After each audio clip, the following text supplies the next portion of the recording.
DPA news Marathi, शोध सत्य बातमीचा। नाशिक शहरातील सातपूर औद्योगिक वसाहत आणि अंबड MIDCला जोडणारा मुख्य अंबड लिंक रोड आज अत्यंत दयनीय अवस्थेत असून नागरिकांसाठी डोकेदुखी ठरत आहे। शहराच्या औद्योगिक वाहतुकीसाठी महत्त्वाचा मानला जाणारा हा रस्ता मोठमोठ्या खड्ड्यांनी अक्षरशः विद्रूप झाला आहे। वाहन चालक आणि पादचारी यांना दररोज जीव मुठीत धरून प्रवास करावा लागत आहे।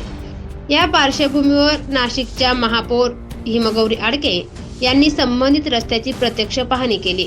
यावेळी उपमहापौर विलास शिंदे, सातपूर प्रभाग सभापती समाधान देवरे व स्थानिक नगरसेवक भागवत आरोटे, निवृत्ती इंगोले, नैना जाधव, हर्षदा गायकर आणि महानगरपालिकेचे अधिकारी उपस्थित होते। पाहणी दरम्यान नागरिकांनी रस्त्याच्या दुरवस्थेबाबत तीव्र नाराजी व्यक्त करत अनेक तक्रारी सातपूर प्रभाग सभापती आणि महापौर नगरसेवकांसमोर मांडल्या। अतिक्रमणाचा प्रश्न देखील सभापती यांनी महापौरांच्या लक्षात आणून दिला। स्थानिक नगरसेवकांनीही प्रशासनाच्या निष्काळजीपणावर प्रश्नचिन्ह उपस्थित केले। सातपूर प्रभाग सभेतही या रस्त्याचा मुद्दा वारंवार उपस्थित करण्यात आल्याचे त्यांनी सांगितले।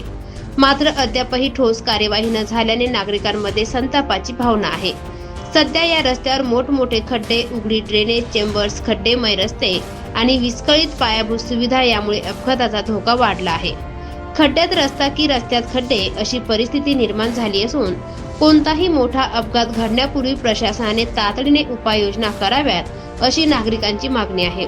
महापौर, उपमहापौर, सातपूर प्रभाग सभापती आणि नगरसेवकांनीही परिस्थितीबाबत तीव्र संताप व्यक्त करत संबंधित अधिकाऱ्यांना तातडीने रस्त्याची दुरुस्ती करण्याच्या सूचना दिल्या आहेत।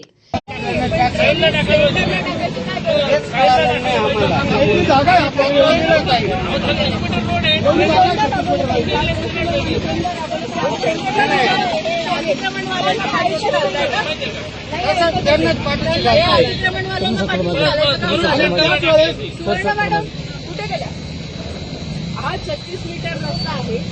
अतिक्रमणवाल्यांना कोणाला सोडू नका। हे जर त्यांचे काही जागे बांधे असतील ना, हे ड्रेनेज सेंटरवरनं का टाकलं गेलं, ते साईडनी टाकलं गेलं पाहिजे होतं आणि ते अतिक्रमण लगेच काढून टाकलं। जर ड्रेनेजची कंप्लेंट फ्युचरमध्ये आली तर तुम्ही इथपर्यंत रस्ता कुठे देणार आहे का?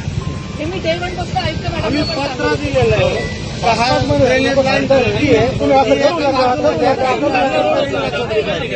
आता प्रशासन प्रत्यक्षात किती वेगाने कामाला लागते आणि अंबड लिंक रोडवरील नागरिकांची गैरसोय कधी दूर होते याकडे संपूर्ण शहराचे लक्ष लागले आहे।